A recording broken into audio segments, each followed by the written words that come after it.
Hello friends and welcome back to our channel. अपन पढ़ रहे हैं मॉलिक्यूलर ऑर्बिटल थियरी।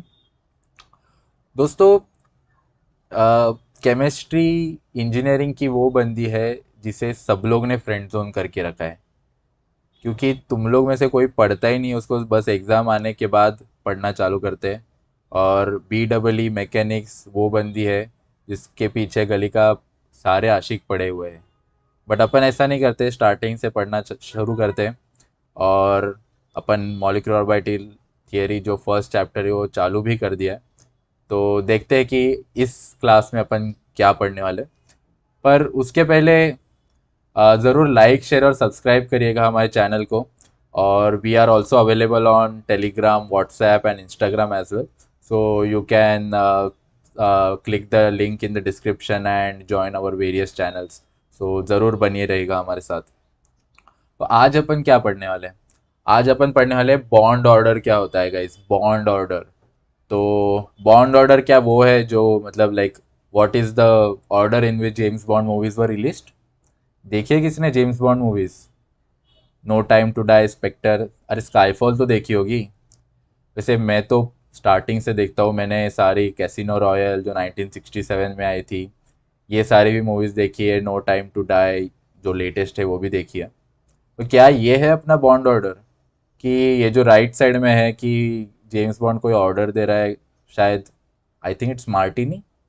तो क्या ये बॉन्ड ऑर्डर है? नहीं गाइस, अपन ये नहीं पढ़ने वाले, ये पढ़ेंगे फिल्म इंस्टीट्यूट वाले। So what is bond order guys? So now we know that bond strength. So, what is bond strength? The strength, the energy which will be required to break the bond is called as the bond strength. It is dependent upon the number of electrons in the bonding orbitals. जितने ज़्यादा electrons होंगे bonding orbitals में उतनी ज़्यादा bond strength होगी guys, उतना ज़्यादा difficult होगा बॉन्ड को ब्रेक करना। So what is bond order? Bond order is simply nothing but the bond number of bonding pairs of electrons between two atoms. Okay. So अगर मान लीजिए हाइड्रोजन का एटम बन रहा है, ठीक है, हाइड्रोजन में एक हाइड्रोजन का मॉलिक्यूल बन रहा है। अगर हाइड्रोजन में एक एटम है, हाइड्रोजन के एक एटम में एक इलेक्ट्रॉन है, दूसरे एटम में एक इलेक्ट्रॉन है, तो दो मिला के एक एक इलेक्ट्रॉन पेयर बना रहे। तो basically bond order will be the number of bonding pair of electrons between the two atoms. So pair कितना बना हाइड्रोजन का? दो इलेक्ट्रॉन बने, एक पेयर है, मतलब बॉन्ड ऑर्डर हो गई उसकी एक। सो सिंगल बॉन्ड मतलब बॉन्ड ऑर्डर होता है वन। ओके। डबल बॉन्ड होता है मतलब bond order two. Triple bond मतलब bond order three. Okay. Now इसका मतलब क्या है? बॉन्ड ऑर्डर अगर जीरो निकल जाए तो उसका मतलब क्या है? ठीक है, देखते हैं अपन उसका मतलब क्या है। So basically, bonding orbital are made from bonding interaction and anti-bonding orbital are made for non-bonding interaction। ये तो अपन ने बहुत बार पढ़ चुके हैं। पर इसका बॉन्ड ऑर्डर से क्या संबंध है? तो बॉन्ड ऑर्डर से इसका ये संबंध है कि जो अपन बॉन्ड बना रहे हैं, single bond, double bond, triple bond, इसमें बॉन्डिंग ऑर्बिटल का रोल है। इसमें बॉन्डिंग ऑर्बिटल का रोल है, ना कि एंटी बॉन्डिंग ऑर्बिटल का, ना कि एंटी बॉन्डिंग ऑर्बिटल का। तो जब भी अपन बॉन्ड ऑर्डर कैलकुलेट करेंगे तो सारे बॉन्डिंग ऑर्बिटल को मिलाएंगे और सारे एंटी बॉन्डिंग ऑर्बिटल को सब्ट्रैक्ट करेंगे। सो इससे अपने को क्या इक्वेशन मिलेगा? Bond order is calculated by subtracting the destabilising anti bonding electron. मतलब इसको सब्ट्रैक्ट करेंगे और इसको ऐड करेंगे। ठीक है। सो और अपने को बॉन्ड ऑर्डर निकालना है, मतलब कितने पैर है, तो पैर निकालने हैं, मतलब एंड में डिवाइड बाय टू करेंगे अपन। तो बॉन्ड ऑर्डर का फॉर्मूला क्या बन गया? Number of bonding electrons minus number of anti bonding electrons divided by two. Basically यही है। ठीक है, बॉन्डिंग बॉन्ड ऑर्डर का ये इक्वेशन है। आगे देखते हैं अपन कि इसको कैलकुलेट कैसे करना है। For example we want to calculate the bond order for hydrogen. जैसे मैंने बताया, ये वन इलेक्ट्रॉन है, एटॉमिक ऑर्बिटल है हाइड्रोजन का, वन इलेक्ट्रॉन। ये एटॉमिक ऑर्बिटल है हाइड्रोजन का, वन इलेक्ट्रॉन। ये दोनों साथ में आएंगे तो क्या यहाँ पे जाएंगे? नहीं, यहाँ पे आएंगे कि ये लोवेस्ट स्टेट है। सबसे पहले कम एनर्जी वाला मॉलिक्यूलर ऑर्बिटल भरेगा, और ये एस है, दोनों भी एस ऑर्बिटल है।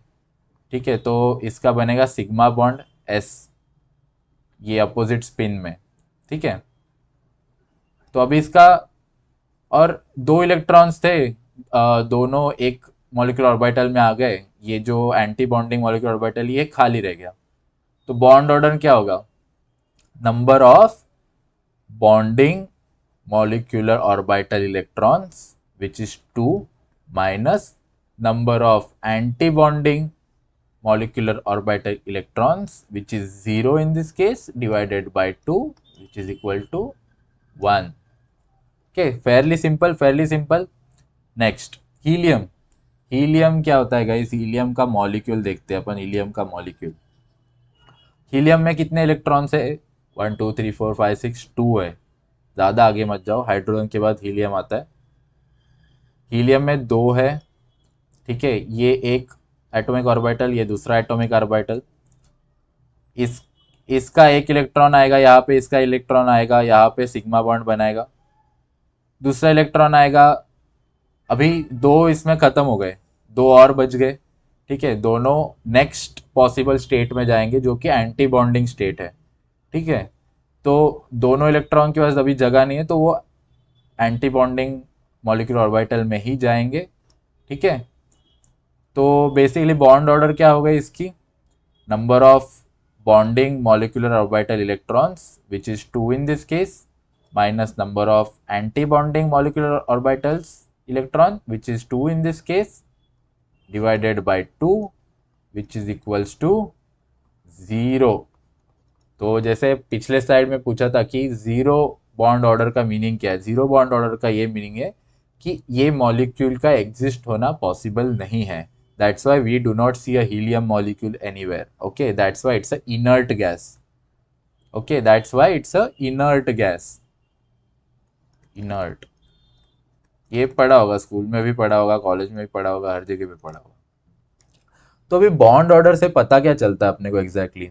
बॉन्ड ऑर्डर से अपने को पता चलता है कि stability of the molecule. Okay, ये मॉलिक्यूल कितना स्टेबल है। अगर number of bonding atomic orbital electrons, जो कि इस केस में जैसे हाइड्रोजन के केस में दो थे, तो if they are more than anti bonding, तो फिर वो मॉलिक्यूल स्टेबल है।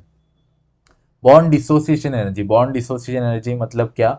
कि बॉन्ड को ब्रेक करना कितना इजी है। ठीक है, वो उस बॉन्ड को ब्रेक करने के लिए कितनी एनर्जी लगेगी, ये डायरेक्टली प्रोपोर्शनल है बॉन्ड ऑर्डर से। जितने ज़्यादा बॉन्ड ऑर्डर होंगे, जितने ज़्यादा बॉन्ड्स होंगे, उतनी बॉन्ड डिसोसिएशन एनर्जी हाई होगी। ठीक है, ये अपन ने इंजीनियरिंग से पहले कॉलेज में भी पढ़ा है।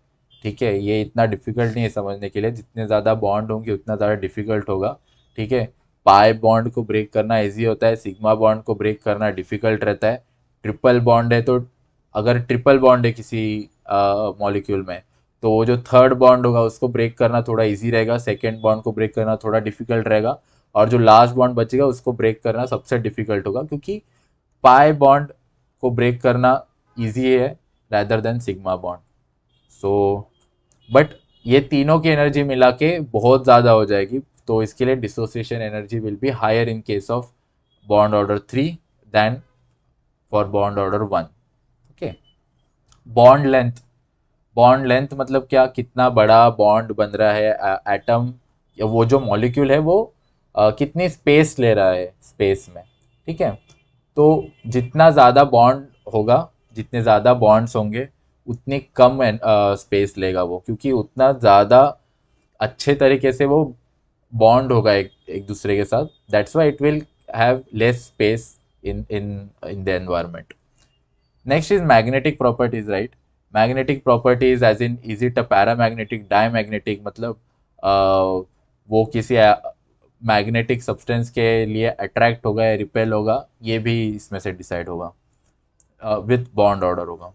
तो देखते हैं मैग्नेटिक प्रॉपर्टीज का मीनिंग क्या है। तो अभी एक जो single electron, it behaves like a small magnet. Okay, it behaves like a small magnet as it spins around its own axis and generates a magnetic field. जैसे अपनी अर्थ है गाइस, अपनी earth also spins around its own axis, and thus we have north pole and south pole which act as a magnetic field, right? Same for electron, it also spins around its own axis, and that's why it behaves like a small magnet. And most of the molecules have all the electrons paired. Most of the जो molecules अपन study करने वाले हैं उसमें सारे electrons paired होंगे, इसलिए वो एक दूसरे का जो मैग्नेटिक फील्ड है वो कैंसिल आउट हो जाएगा, और इसके लिए अपने को एक डायमैग्नेटिक मॉलिक्यूल मिलेगा। डायमैग्नेटिक मॉलिक्यूल का मीनिंग क्या है? These are the molecule which are slightly repelled out of the magnetic field, ठीक है? जैसे कोई भी मैग्नेटिक सब्सटेंस इस मॉलिक्यूल के पास लेके आओ तो ये थोड़ा रिपेल होगा मैग्नेटिक फील्ड में। बट पैरामैग्नेटिक मॉलिक्यूल का है गाइस कि these are the molecules which are slightly attracted out of the like towards the magnetic field, right? Not out of the magnetic field, but towards the magnetic field. Okay, these are the molecules that are slightly attracted towards the magnetic field, because these will have some unpaired electrons which are acting like a magnet. Okay, और कुछ molecule ऐसे हो जाएंगे जो magnet के निकालने के बाद भी, मैग्नेटिक फील्ड निकालने के बाद भी एक मैग्नेट के तरह बिहेव करेंगे, उसको अपन बोलते हैं फेरोमैग्नेटिक सब्सटेंसेस। इसका एग्जांपल क्या है? इसका एग्जांपल जैसे किसी भी मॉलिक्यूल जिसमें आयन है तो वो फेरोमैग्नेटिक सब्सटेंस है, राइट? TiO2, ये सब मॉलिक्यूल्स जो है ये फेरोमैग्नेटिक सब्सटेंसेस है। Okay, you can definitely Google about this. So, guys, that's it from my side today, and we learnt about what is bond order, what is the magnetic properties of these substances, and definitely in the next class we are going to learn about how we can construct the electronic configuration of different molecules. So stay tuned, here's a surprise for you guys. Basically you can scan this QR code and you have a surprise. Okay, well, enjoy.